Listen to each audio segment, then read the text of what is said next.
What is up and what's going on, everybody? Tantrum here again, bringing you another video. Thank you for tuning in. If you do like this video at any point, make sure to drop a like. I appreciate all your support. I wanted to bring you a different style video because I've been seeing a lot of people say they want to quit, they want to give up. A lot of people are quitting, or they just are losing motivation in kind of creating content or other things because of things like school, work, or just losing interest or motivation in creating content, like I was saying. So I do just want to bring you guys some advice or some tips that I've learned along the way, just some things that help me get through those rougher patches, and just maybe share a bit of this motivational speech that I really like. I'll cut it up so it's not as long for you guys. It is a good listen, so I recommend watching the full thing, but if you guys don't want to, like I said, I will let you know. And we'll get into some of my tips first. Like I said, we'll start off with number one: know what you're getting into. It is going to be a long ride. Make sure you guys are prepared for all ups and all downs.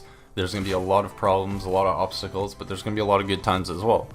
If you're trying to do this for a career, or if you're trying to do this full time, know that you're going to be doing something with this almost every day, and you're going to be putting in hours of time that other people aren't going to want to do. Number two, I would say, is ignore your view counts. Your views are going to fluctuate. Seasons change of viewership as well. People are more active around different times in the year, so just keep that in mind, that your views are going to fluctuate and change depending on what time of the year it even is, or just kind of how often you're creating content or what style of content you're creating. Be grateful for any views you do get, reply to any comments, and just thank people for spending time watching your videos, and it's a great way to kind of start interacting with your viewership. Number three, I would say, is be consistent. It's probably the number one thing I struggle with, is just finding time to actually be able to pump out content and get something quality that I'm happy with. But keeping a schedule can be the number one factor in staying consistent. If you stick to the schedule, you can set times when you can create content, when you're going to upload, when you're going to let everyone know when you're posting, etc., etc. And it's a great way to just kind of keep yourself on track. And number four, I would say, is network. Make sure you're networking with everyone. Make sure you're networking with people in your comments. Make sure you're networking with other video creators, other streamers, whatever it is that you're doing. Make sure other people are aware of who you are, what you're doing, and what kind of content you're creating. It's the best way to get your name out there and create positive relationships, rather than going around self-promoting on people's posts or videos, telling them to come check you out because you're the greatest and you're the next ninja. And number five, I would say, is play to your advantages. Know what you're good at, know what your viewers like to see you do, and stick to that. Finding that perfect balance between what people like to see as well as what you like to do and what you're good at is the perfect combination in order to create your success. Find what you like doing and find what people like to see, stick to that, and stay consistent. So now I'm going to play the clips on the motivational speech that I enjoy the most and inspired me the most. It's by Admiral William McRaven at the University of Texas at Austin in 2014. And if you guys don't want to watch it, you don't have to, but I find it did give me extra motivation and just kind of has a few tips that kind of can help you with everyday struggles and just other things in life rather than just content creation. I'll leave a link to the original video, which you can find in the description below, as well as the edit that 𝐥𝐤𝐤 did on the video. There you'll find the 19-minute video. It's a bit longer, but it is a really good watch, and I recommend going to watch the full thing if you guys do want to see that as well. That's all for me. Drop a like on the video. Make sure you are subscribed with notifications on. Expect a more consistent schedule upload from here on out. But I love you all, and peace. You want to change the world? Start off by making your bed.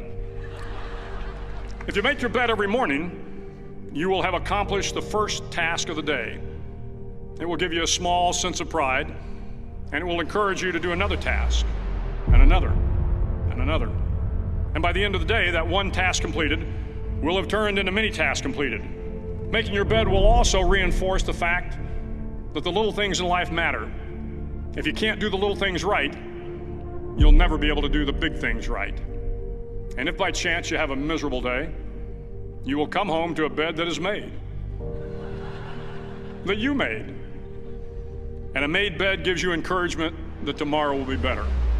To pass SEAL training, there are a series of long swims that must be completed. One is the night swim. Before the swim, the instructors joyfully brief the students on all the species of sharks that inhabit the waters off San Clemente. They assure you, however, that no student has ever been eaten by a shark, at least not that they can remember. But you are also taught that if a shark begins to circle your position, stand your ground. Do not swim away. Do not act afraid. And if the shark, hungry for a midnight snack, darts towards you, then summons up all your strength and punch him in the snout, and he will turn and swim away. There are a lot of sharks in the world.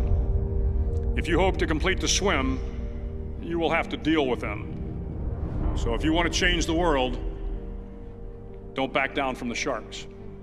Over a few weeks of difficult training, my SEAL class, which started with 150 men, was down to just 42. There were now 6 boat crews of 7 men each. I was in the boat with the tall guys, but the best boat crew we had was made up of the little guys, the Munchkin crew, we called them. No one was over 5'5". The Munchkin boat crew had 1 American Indian, 1 African American, 1 Polish American, 1 Greek American, 1 Italian American, and 2 tough kids from the Midwest. They out-paddled, outran, and outswam all the other boat crews. The big men in the other boat crews would always make good-natured fun of the tiny little flippers the Munchkins put on their tiny little feet prior to every swim. But somehow these little guys from every corner of the nation and the world always had the last laugh, swimming faster than everyone and reaching the shore long before the rest of us. SEAL training was a great equalizer. Nothing mattered but your will to succeed, not your color, not your ethnic background, not your education, not your social status. If you want to change the world, measure a person by the size of their heart, not by the size of their flippers. The 9th week of training is referred to as Hell Week. It is 6 days of no sleep, constant physical and mental harassment, and 1 special day at the Mud Flats. The Mud Flats are an area between San Diego and Tijuana where the water runs off and creates the Tijuana Sloughs, a swampy patch of terrain where the mud will engulf you. It is on Wednesday of Hell Week that you paddle down to the Mud Flats and spend the next 15 hours trying to survive the freezing cold, the howling wind, and the incessant pressure to quit from the instructors.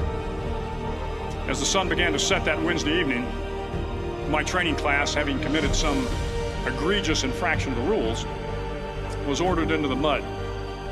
The mud consumed each man till there was nothing visible but our heads. The instructors told us we could leave the mud if only 5 men would quit. Only 5 men, just 5 men, and we could get out of the oppressive cold. Looking around the mud flat, it was apparent that some students were about to give up. It was still over 8 hours till the sun came up. 8 more hours of bone-chilling cold. The chattering teeth and the shivering moans of the trainees were so loud, it was hard to hear anything. And then one voice began to echo through the night. One voice raised in song. The song was terribly out of tune, but sung with great enthusiasm. One voice became 2, and 2 became 3, and before long, everyone in the class was singing.